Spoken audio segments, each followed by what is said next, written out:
I put a bowl of water down more. Well, he was hot. He had to lap it up somehow. Yeah, somehow. No, but it's just interesting the different how everything's so different between one country to the next. That's Actually, strange. It really in the is. United States, really in the United States, if you go from one state to the next, everything's different. Yeah, it is. Yeah, definitely. There's certain states like you go down to Louisiana. I'm from Illinois. You go down to Louisiana. Changes immediately. I can't understand what they're saying. Yeah, the accent changes. Yeah. It totally, and slang and everything else.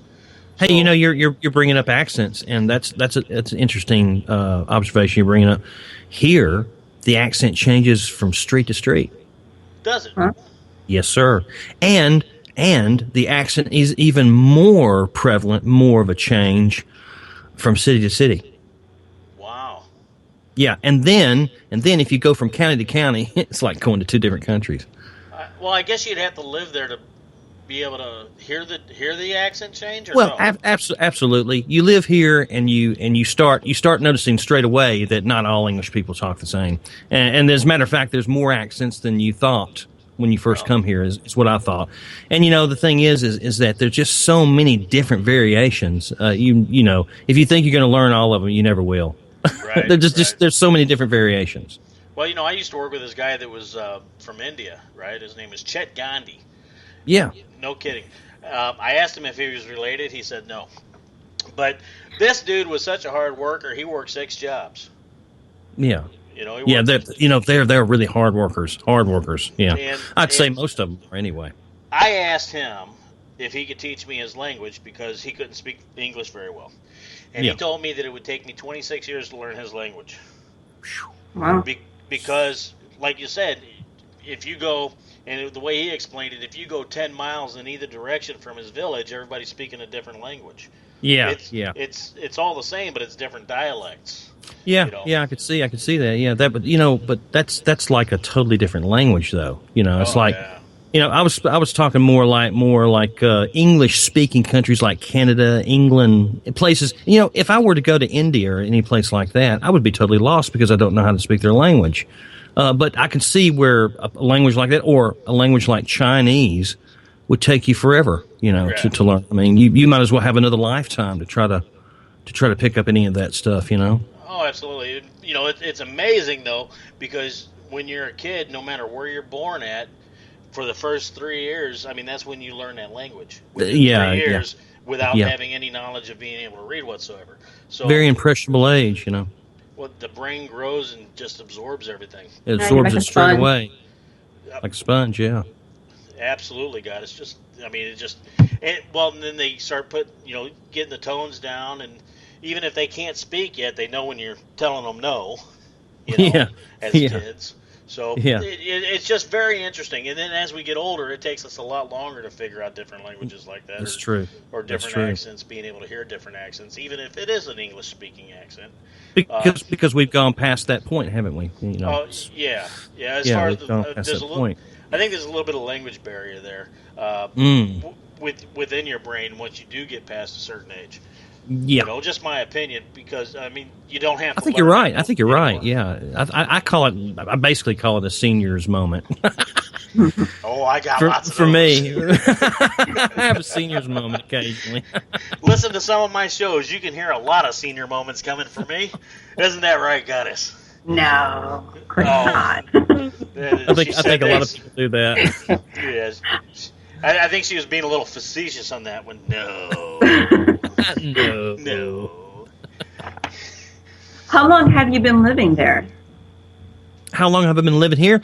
I think in May of this year, Goddess, it will be about 15 years. Wow. So it's almost 15 years, and I think that in May it'll be 15 years. So I teach how to. Hello. Okay. Yeah. The 15 years blew her right out of the boat. No. Well, you Sorry. know what? 15 years in Snow White Land doesn't sound too bad to me. It's been very nice. It's actually opened my eyes to a lot of different things, and also I think as far as music is concerned, Tommy, is it has played a big role on the impact and the style in which I write music these days, and the way I kind of see things. It's had a big effect on me. It's I've gone around the entire circle and come full circle to the point again, and wound up here. And I can't think of a better place because the surrounding areas have afforded me to concentrate on the music that I'm doing, and it has, like I say, played a big influence on how I write.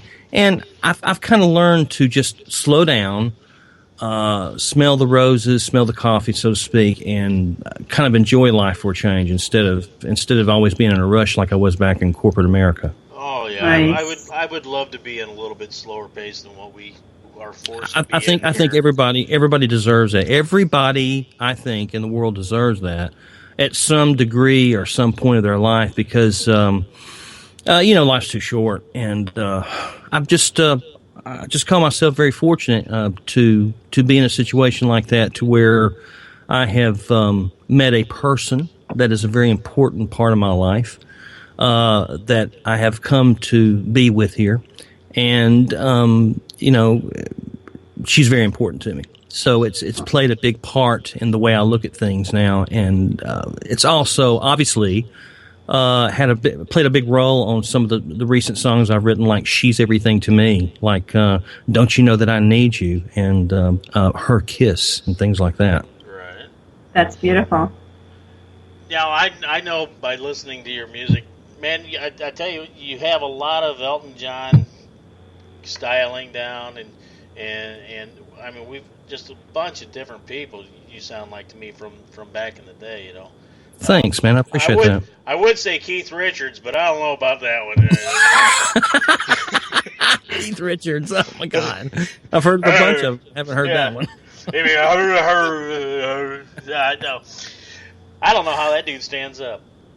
I just don't see how he does it. I heard he goes to Switzerland and gets full blood transfer.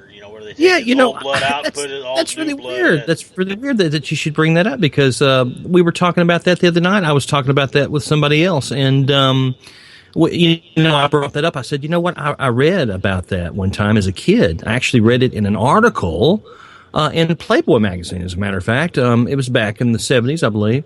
And I came across this article with I know. It's kind of surprising. I gotta think. Is that where I actually saw it at? What is Really? That's probably where I saw it at. But yes, it was an article about him, and it immediately intrigued me, because it started talking about how he and the guys would fly immediately in their Learjet. Or their jet at the time is usually Learjets back in the 70s. Back to, I think it was either Switzerland or I think it was in England, that they would go, and he would have a full blood transfusion and pay for this, under the board, in darkness, if you know what I mean, behind the scenes. And what this would do is afford him from being having the quote unquote monkey on the back during his performances. And so what he could basically do is just play the vampire, and when it was time to, go back and replenish yourself, no problem. Just fork the money out, clean yourself up, and then do your show, and then afterwards go party some more. Talk about having too much money and too much time. Yeah, and I think that's why he looks like he does, don't you? Yeah, I mean, I the last thing I seen him in was Pirates of the Caribbean, and I'm gonna tell you, I didn't recognize him. I didn't know he was in it until you just told me. He was in I'm wanting to say the third one where they was having like a council meeting. Yeah. And he came in with his big book and slammed it down on the table and opened it up as the Grand Marshal or Grand Poobah or whatever it was of Pirates. With his martini. Yeah. But yeah, I know it's been years since I really seen anything from him, but when I saw that, I really didn't recognize him. Somebody had to point him out to me. Strange, very strange, yeah. It's really taking its toll. It's taking its toll on him, Yeah, and it's a shame because it's super talented, of course. Yeah. Otherwise he wouldn't have gone as far as what he has over the absolutely last 50 years or whatever it's been. But Yeah, I mean, I really didn't know if he was in makeup or what, and somebody says, no, that's pretty much him. Layers and layers of crackling mud or whatever it was. Strange looking stuff. A horror movie's makeup artist's dream, Hey, Lady Gaga helps him out or something.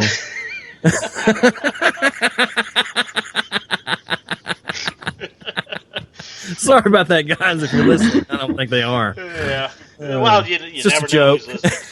Just a joke. This show is different every week. It is just amazing.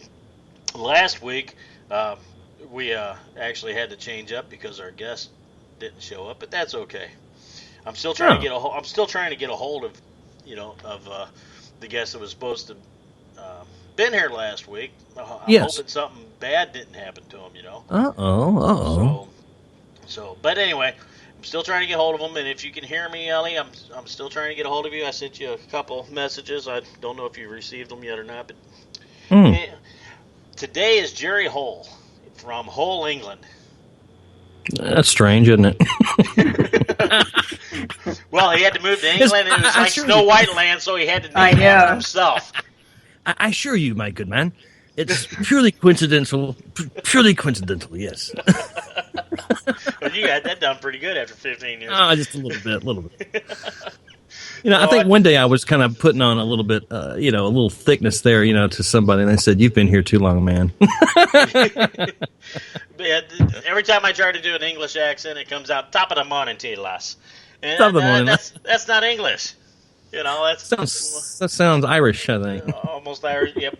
My family's of Scottish descent, but there you go. That was similar. Back during the Civil War. I didn't know the guy.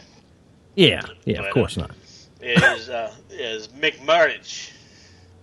Was what? The name McMurridge was the name. McMurridge. Yeah, I actually when I was in Florida I was in Georgia at a county fair in Georgia a couple years ago, and I was talking to this Irish guy, bright red hair, red beard, heavy accent, and I was telling him that story, that Peter McMurridge came over during the Civil War and changed his last name to Murray to blend in. Yeah. Because, back then they weren't worth much as far as labor or anything. Everybody looked at them like drunks. Oh, yeah. And he goes, McMurridge, good strong name. I wish I had a name like McMurridge. And I went, yeah, me too. Because the guy really wussed it down, Went from McMurridge to Murray. Come on. Kind of dwindled down there a bit. No, Murray's a good name. That's a good, strong name. Good, strong. Yeah, strong. Just like the bicycle. There you go. Once you learn how, never mind. Well, you mean like a Schwinn? You remember Schwinns? Oh, I remember Schwinns. I'm really telling my age now. Schwinn. Well, they still have them. They still have them. Mm-hmm. They do? Yeah. Mm-hmm. Yeah, Wow. actually about, I don't know, 10 or 20 years, 15, 20 years ago maybe, Schwinn really, they was getting ready to close down, and I think they made a big comeback. Oh, yeah.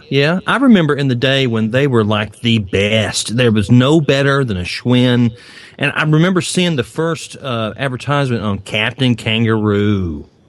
Yeah. And I remember seeing that, and they said, get a Schwinn bicycle. And I thought, oh my God, I gotta have one. God, I gotta have one. Oh, the old captain, he was good at selling us stuff, wasn't he?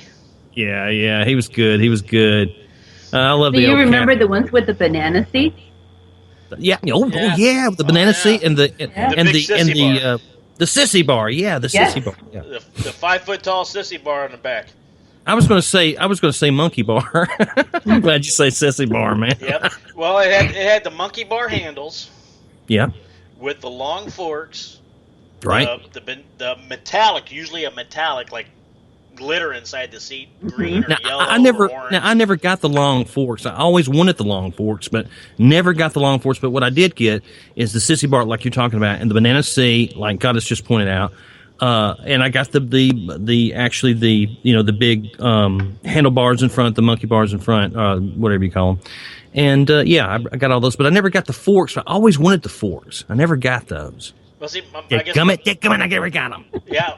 Well, when those were popular, I was probably about 3 or 4 years old. Yeah. And because it was early 70s, and my older brother had one. And I remember one time I was wanting him to take me for a ride around the block, and he